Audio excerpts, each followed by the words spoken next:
Donc bienvenue dans ce tuto sur les bases d'After Effects. Donc on va découvrir After Effects ensemble en fait quelque part, comme si on l'avait jamais vu de notre vie. Et on va essayer de voir les éléments importants, les petites choses à savoir pour bien démarrer sur After Effects. Donc ça risque d'être un peu chiant si tu connais déjà les bases, hein, sache-le. Donc on arrive, on a cette fenêtre de démarrage. En gros on peut faire soit un nouveau projet, soit ouvrir un projet. Nouveau projet, on crée un projet de toute pièce, ouvrir un projet. On peut aller chercher dans, par exemple, 100 titres. Je pourrais ouvrir un de mes projets After Effects de 100 titres. C'est ce que je vais pas faire. Je vais essayer de créer un nouveau projet. Donc on arrive, on peut tous avoir une interface différente. Surtout que ça dépend de la version. Donc là j'ai CC 2015. Donc si c'est un peu différent, c'est normal, ça varie. Pour commencer, sachez que je suis dans cet espace de travail là. Donc si vous voulez retrouver cet espace de travail là, c'est tout simple, il faudra aller dans Fenêtre, Espace de travail et Informations essentielles. On arrive devant tout ça, et qu'est-ce que ça dit?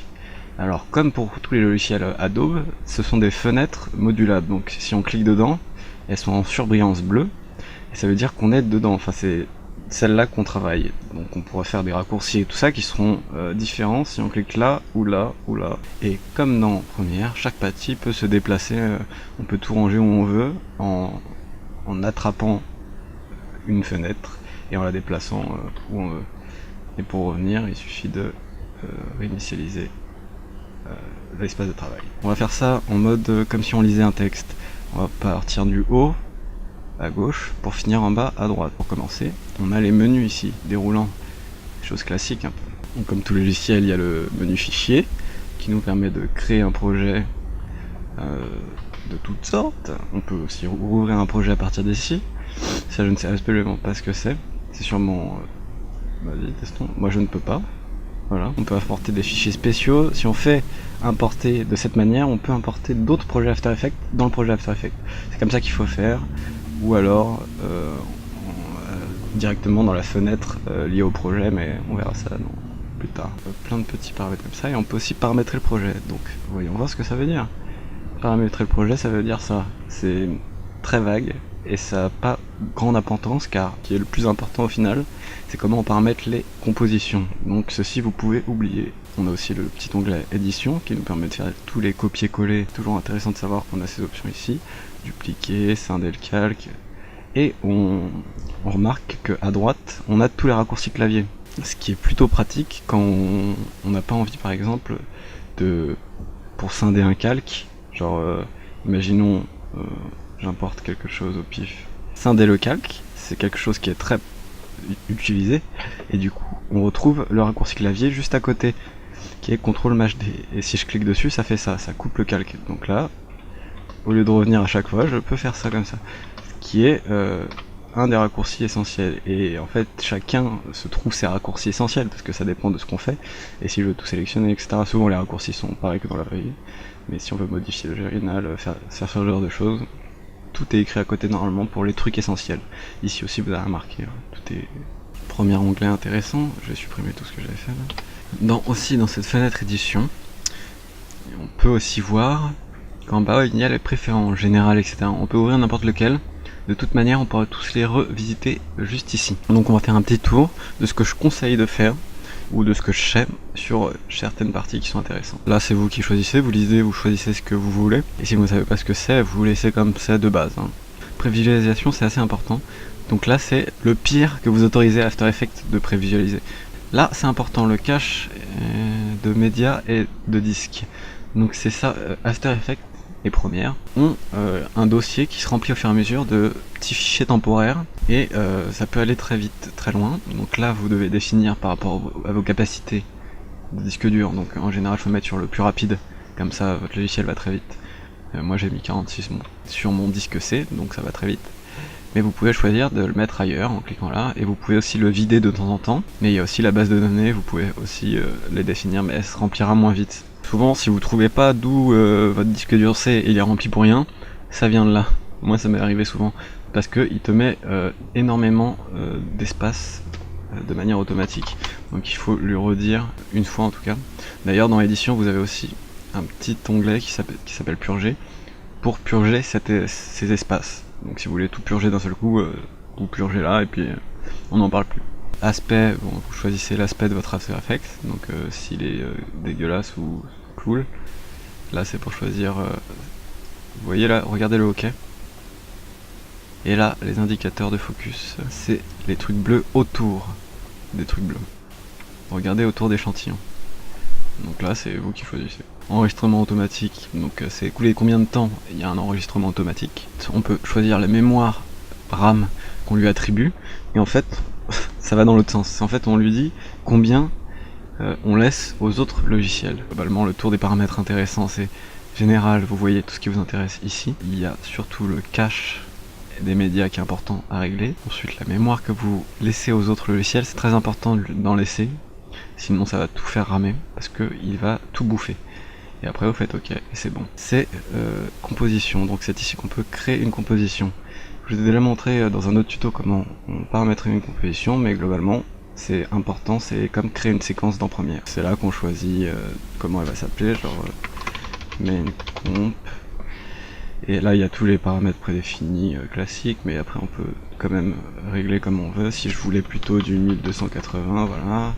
Si je voulais une fréquence d'image comme dans les AMV, et là on peut choisir la durée, donc imaginons je veux faire un AMV pour, voilà, de 2 minutes 30, et là j'ai créé ma compo principale qui se met dans la fenêtre du projet. Donc ensuite il y a le menu calque. On peut créer plusieurs types de calques. Donc il y a le calque de texte, le etc. etc. Tous ont une fonction différente. Donc je vais en créer plusieurs. On peut aussi l'écrire en allant directement dans la timeline et faire ça. Le calque de texte qui se met dans la composition qu'on a fait est un texte tout simplement. Le solide, ça va être une sorte de feuille qu'on crée à la dimension qu'on veut et dans la couleur qu'on veut. Donc imaginons je fais ça, on peut faire directement matcher avec nos paramètres de la composition, et si je fais OK, on a un solide. Ensuite on peut créer une lumière, qui est en fait une lumière tout simplement.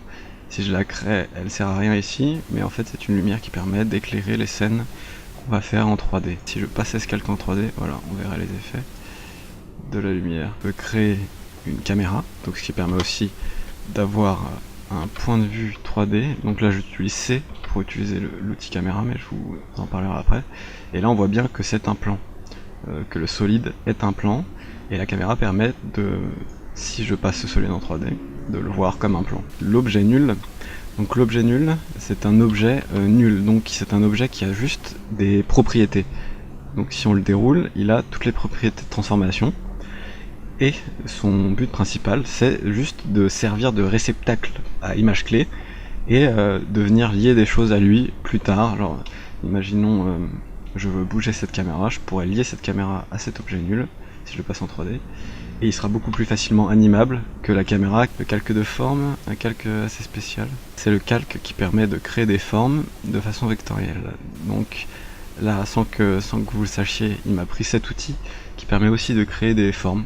Quand on n'a aucun calque de sélectionner, on peut créer des formes. Et ce genre de calques servent à créer des formes qu'on animera par la suite et qui seront 100% vectorielles, donc qui ne pixeliseront pas. Ensuite, on a le calque d'effet, calque très important. C'est donc d'appliquer un effet sur tous les calques qui se trouvent en dessous, en même temps, sans avoir à mettre l'effet sur tous les calques. On a le fichier addonien et ce machin, ça c'est pour je ne sais pas quoi.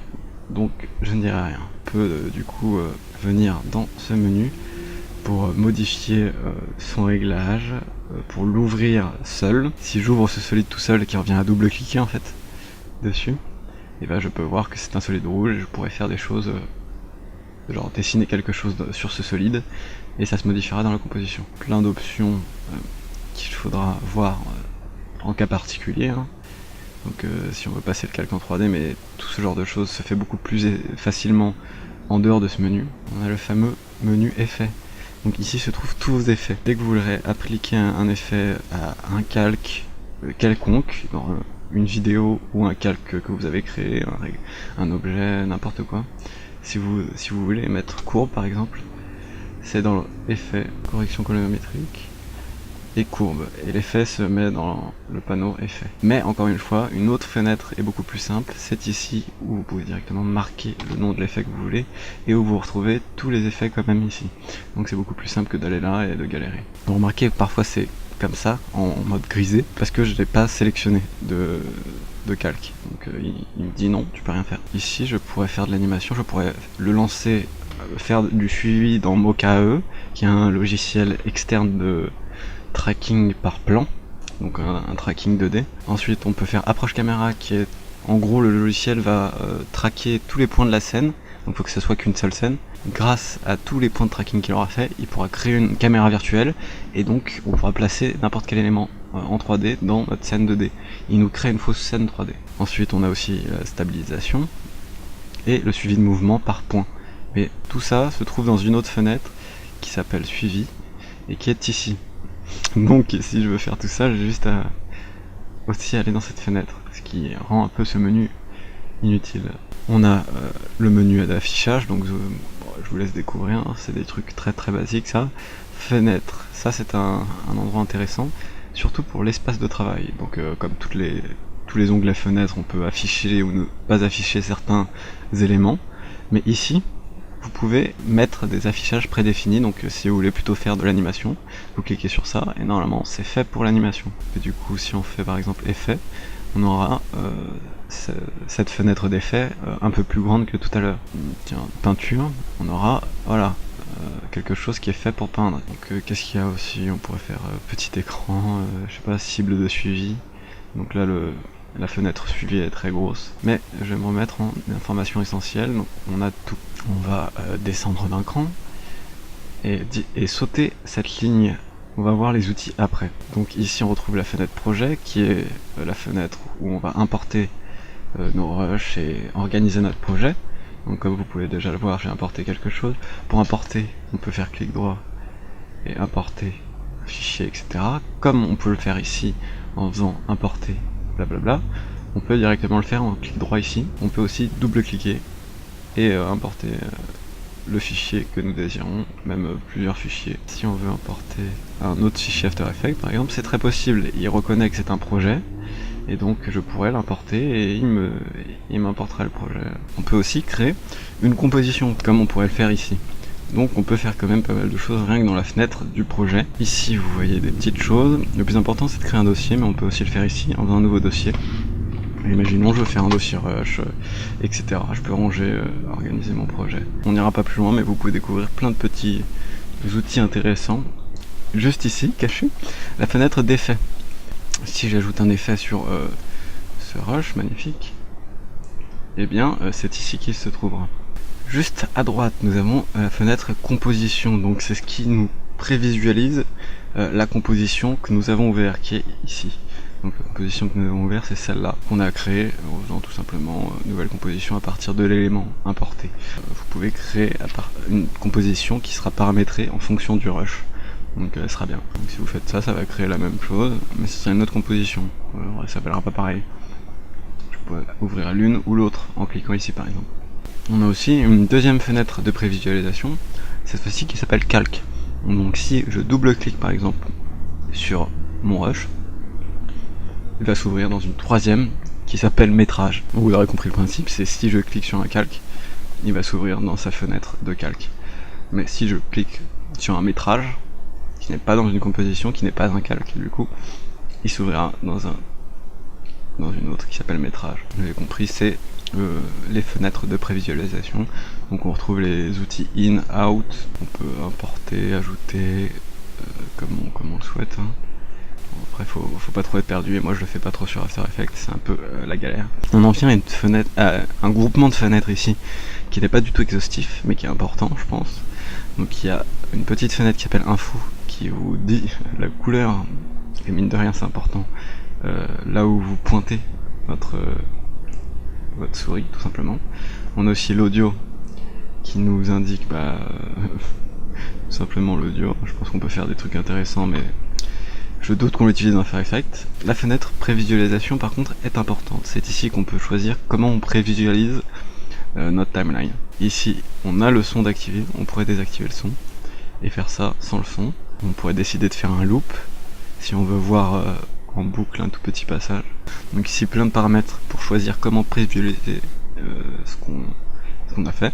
Une des fenêtres les plus importantes, c'est effets et paramètres prédéfinis, qui correspond à ce menu, tout simplement, avec en plus une option de recherche. Donc si je cherche des effets que je connais, j'ai juste à les marquer et je les aurai. Ici on peut choisir l'alignement, donc c'est bizarre que ce soit pas dans la lignée. On peut choisir le décalage, et ici on peut choisir la typo, tout ce qui est paramètres de la police en soi. Et aligner, je ne sais pas spécialement, c'est plus pour les calques, je pense. Et ensuite la fenêtre de suivi, c'est pour faire soit de l'approche caméra, soit de la stabilisation, soit un suivi de mouvement par point, soit une autre stabilisation. On en vient à la timeline. Donc ici vous voyez qu'il y a déjà deux timelines, donc comme dans Premiere on peut en ouvrir à l'infini. Si je duplique ça plein de fois, je pourrais tout ouvrir en double-cliquant. On va en ouvrir qu'une pour l'exemple. Donc là on a le timecode. Ensuite on a ça qui nous permet de voir où se situe cette composition dans notre projet. Donc si j'intégrais ça là-dedans et que je l'ouvrais, ici il nous dirait qu'avant il y a cette composition. C'était une sorte d'organigramme en fait. Ça arrive ici. Ici on touche pas. Ça sert à masquer, à activer l'option de masquage des calques. Donc ici vous remarquez qu'il y a le même symbole, et si j'active ça, il disparaîtra. C'est quelque chose qui permet de cacher des calques qui ne sont pas nécessairement utilisés au moment où vous faites votre taf. Donc ça veut dire que vous pouvez cacher des groupes de calques ou pas, vous pouvez activer et désactiver. Ici, c'est pour activer ou désactiver l'interpolation des images clés, genre automatique.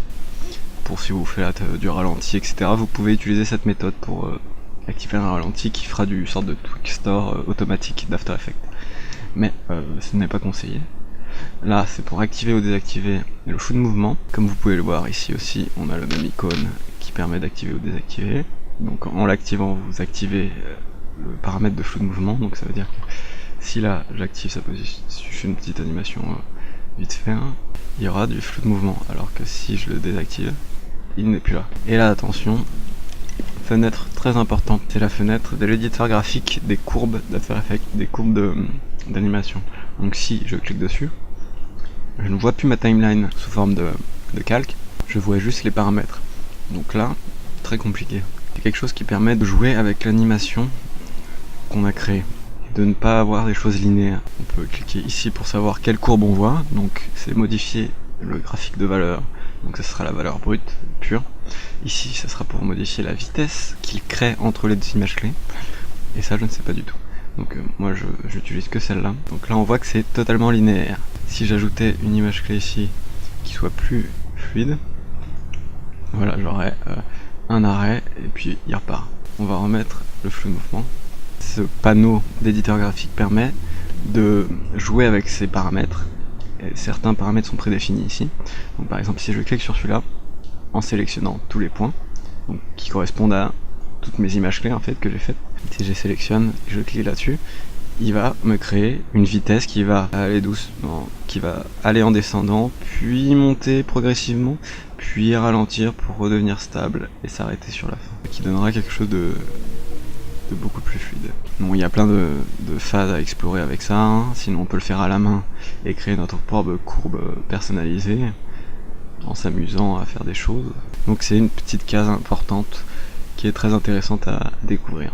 On va vite fait aller sur cette partie gauche de la timeline. Donc on peut remarquer des petites icônes qui sont assez parlantes, comme dans les logiciels Adobe en général. Si on passe sur un élément, sur un icône, on a une petite description texte qui apparaît. Donc là on voit que c'est masqué, ça parle de soi-même, c'est un œil, donc c'est pour masquer ou pas, ici pour le muter ou pas, ici pour le rendre visible seul ou non. Quand on a des grandes compositions, parfois on veut juste travailler sur un seul calque et on peut l'activer comme ça et tout le reste disparaît. Ici c'est pour verrouiller le calque, donc quoi que je fasse je ne pourrai plus le toucher. Ici c'est le libellé, donc pour choisir la couleur du calque, si je veux le différencier. Là on a son numéro. Ici on peut afficher le nom du calque qu'on lui a donné dans la composition ou le nom qu'il a en réalité, c'est-à-dire soit le nom qu'il a dans le dossier projet, comment il s'appelle sur le disque dur, soit comment il s'appelle en tant que calque. Donc je pourrais l'appeler José ici, et si je fais son vrai nom, il s'appellera comme son vrai nom. Ici, le petit truc discret qui permet de cacher certains calques et pas d'autres, et après en activant ici, on fait disparaître le calque. Mais il est toujours là, il existe, mais c'est juste qu'on ne le voit plus. Ça, je ne sais pas du tout ce que c'est, donc je ne dirai rien. Ici c'est pour gérer la qualité d'un rush. Si vous avez des rushs de merde, de qualité médiocre, vous pouvez cliquer une fois pour activer une sorte de lissage de l'image, et au contraire si vous avez cliqué encore une fois, vous avez quelque chose d'assez médiocre. Là c'est la qualité normale, là c'est la qualité pseudo améliorée, et là c'est la qualité on casse le pixel. Si vous avez fait un effet, la petite case est disponible et vous pouvez désactiver tous les effets en cliquant dessus. Donc c'est à dire que si vous voulez voir le avant-après d'un seul coup, vous pouvez cliquer sur ça. Si vous remappez le temps, donc c'est à dire que si vous jouez avec le pourcentage de vitesse d'un calque, vous pouvez activer plusieurs types de remappage temporel. Ici pour activer le flou de mouvement ou pas. Ici, ça doit être une option qui peut servir, mais moi je ne m'en sers jamais. Donc visiblement ça sert à transformer n'importe quel calque en calque d'effet. Donc si je clique dessus, en fait mon calque ne se voit plus, et il sert juste de calque d'effet. C'est pour ça que le calque d'en dessous est à moitié découpé. Et là, bien sûr, pour passer un calque en 3D et qu'il ait des options par exemple de position en profondeur, ici. Genre sans, avec, sans, avec. Et là, un petit élément important qui sont les onglets parents. Donc ici c'est une sorte de petite tige qu'on peut tirer et venir coller à des trucs ou à des paramètres, hein. Et on peut directement faire comme ça, genre hop, ce qui reviendrait au même que de faire ça. Donc ça sert à lier des choses. Si par exemple je bouge du coup ce calque, l'autre calque bougera avec. On peut cliquer ici et activer un autre pan de la timeline qui est les modes de fusion. Donc si on veut passer en mode de fusion certains calques, ici on peut le passer dans ces modes de fusion qu'on veut, hein. Ici, si ce calque était en dessous, on pourra utiliser le cache, donc par alpha, etc. Ce sont des trucs assez particuliers, on n'a pas toujours besoin, et on retrouve le calque parent, donc rien de folichon en plus. Donc rapidement, les petits raccourcis clavier que j'utilise dans la timeline. Donc, vous avez vu que là je fais disparaître des choses, j'ai fait apparaître des machins. Pour les propriétés de position, c'est P. Pour la transparence, c'est T. L'opacité, c'est comme transparency en fait. Pour la rotation, c'est R. Si je veux afficher toutes les images clés de ce calque, je le sélectionne en cliquant dessus et je fais U. Et donc il m'affiche toutes les images clés. Si je veux afficher toutes les images clés possibles, imaginons que j'ai une image clé ici, que je n'avais pas vue. Si je veux tout afficher, je fais U, mais en cliquant sur rien. Hop. Et j'ai toutes les images clés, les propriétés animées qui s'affichent ou qui se cachent en réappuyant sur U. Pour dupliquer un calque, on peut sélectionner un calque et faire CTRL D. Donc on peut voir aussi que dans édition, pour dupliquer, c'était dit. Donc pour scinder le calque, comme tout à l'heure je vous l'avais dit. On va passer à la partie droite de la timeline. Déjà, on va commencer donc par savoir comment on zoome et dézoome dans la timeline. Pour zoomer dans la timeline, vous faites Alt et le scroll. Vut. Sinon, vous utilisez cette petite barre pour réduire votre champ de vision. Ensuite, on a une plus grosse barre ici qui sert de zone de prévisualisation. Donc, on se rappelle de ce moment-là où j'ai mis en boucle ici. La boucle, c'est ça. Je peux contrôler la boucle avec le raccourci B et N pour faire B comme le point de départ et N le point de fin. On peut aussi faire ça à la main, comme ça. C'est assez intéressant de toujours avoir un espace de travail plutôt petit. Les grandes timelines, c'est pas très pratique dans After Effects. On va revenir sur un endroit qui est très important et qu'on aurait dû voir en premier, mais que j'ai gardé pour la fin. C'est l'endroit des outils, donc juste ici. Ici, on a l'outil de sélection, donc vous pouvez passer dessus et avoir une brève description. Et en plus, son raccourci clavier. L'outil main permet de se déplacer dans la timeline, de ne pas sélectionner les choses, mais plutôt par exemple si je veux me bouger ou si j'avais vraiment énormément de calques, ça me permettrait de descendre vers le bas sans utiliser le scroll. Ensuite on a l'outil de rotation, donc qui est W. Si je fais W, je peux tourner les choses. L'outil caméra qui, comme on l'a vu tout à l'heure, pour créer une caméra, il suffit de faire un clic droit dans la timeline, de faire créer et de créer une caméra. Donc on la crée comme on veut, ça dépendra de ce que vous voulez faire. Ça, je passe tout en 3D, imaginons. Et là, j'ai l'outil caméra. Donc chaque les outils avec des petites flèches comme ça, notamment celui-ci, celui-ci et celui-ci, si on reste cliqué dessus, plusieurs options s'offrent à nous. Mais tout le raccourci est le même. Ce qui veut dire que dans la timeline, si vous êtes sur C, et si vous cliquez plusieurs fois sur C, vous passez d'une option à l'autre. Donc la première option est une option globale où on peut tout faire avec la souris. Donc le clic gauche sert à la rotation, le clic central sert à déplacer sur le plan, donc le clic du scroll. Le clic droit sert à avancer ou reculer. Donc ensuite, si on veut, on peut appuyer sur C et n'avoir que l'outil de rotation. Donc on pourra plus rien faire. Là, le clic central est redevenu ceci. Par défaut, le clic central, c'est l'outil main. Là, j'ai juste l'outil de rotation. Si je reclique, j'ai juste l'outil de déplacement sur un plan. Et si je reclique, j'ai juste le zoom. On a l'outil de déplacement de point d'ancrage, qui mine de rien peut être très utile. Le point d'ancrage, c'est le point de référence de notre calque. On va voir tout de suite en fait. Si je prends l'outil rotation, qui est W, si je le tourne, il tourne autour de ça en fait. On le voit bien parce qu'il faut aller dessus pour tourner. Si je tourne ici, ça tourne n'importe comment, parce que c'est en 3D. Donc si je tourne, il tournera à partir de là. Et si je prends l'outil de déplacement de point d'ancrage, je le déplace là, je reprends la rotation, et là ça tournera à partir de là. Il se passe des trucs bizarres, effectivement. Donc ensuite on a ceci, qui est l'outil rectangle, mais en fait qui est l'outil de création de forme. Au final, il suffit de sélectionner la forme qu'on veut, de cliquer dans rien, et on trace notre forme et ça crée un calque de forme, comme on l'a fait tout à l'heure en créant un calque de forme. On peut créer plusieurs formes dans un calque de forme, hein, à l'infini même. Vous voyez ce que je veux dire? Là j'en crée plein.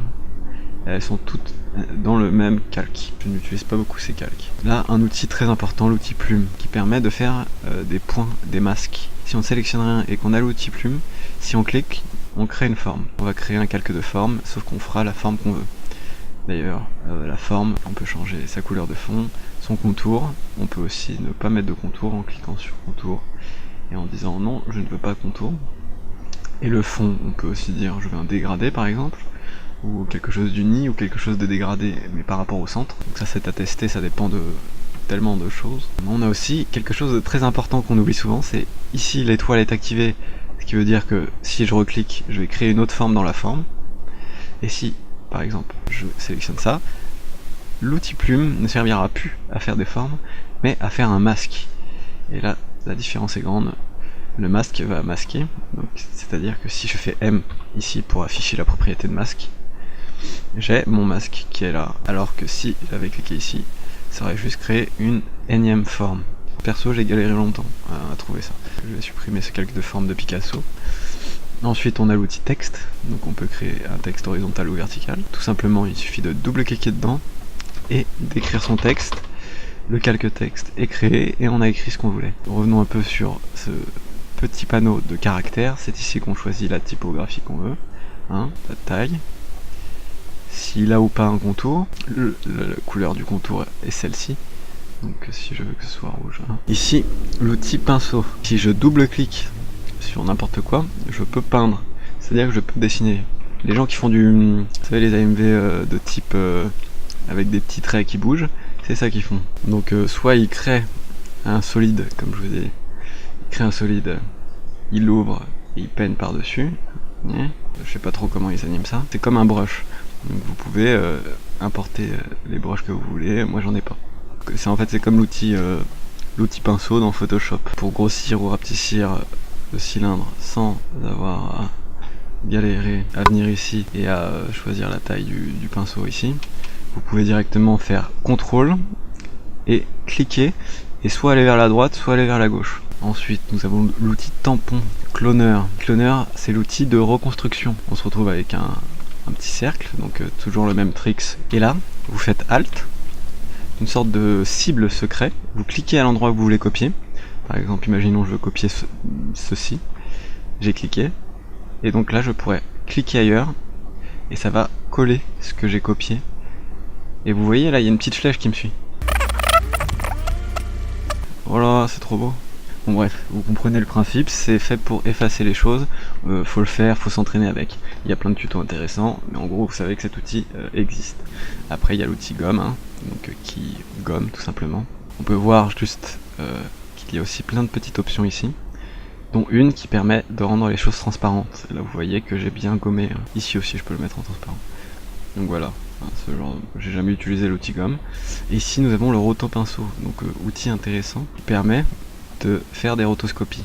Donc toujours dans l'onglet calque, je peux, comme un pinceau, mais en gros je peux sélectionner des zones et il va me faire des rotoscopies plus ou moins précises et qui marchent plus ou moins, à voir en tuto solo, mais c'est un outil très puissant qui marche plus ou moins, tout dépend de tout. Et ici l'outil marionnette qui est aussi très intéressant, qui permet de riguer des choses. En gros, basiquement, ça place des points. Donc en plus j'ai fait la rotoscopie et je pourrais animer cette image grâce à ces points. Cet outil, quand il est sélectionné, il faut l'activer et être sur ça. Et ici, s'affiche un effet ici. Donc on peut afficher ce qu'il fait. Il crée des filets en fait, des sortes de maillage, un maillage plus ou moins détaillé. Donc les triangles peuvent être beaucoup plus complexes ou beaucoup moins. Plus c'est complexe, plus c'est compliqué à rendre. Là c'est l'expansion. Donc à quel point ça déborde. Ça c'est le genre de truc à voir en tuto séparé.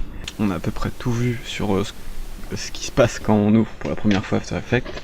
J'espère que ce sera plus clair à partir de ce moment-là. Bonne chance pour d'autres tutos plus précis pour vous faire comprendre réellement chaque fenêtre et chaque outil, leur utilité.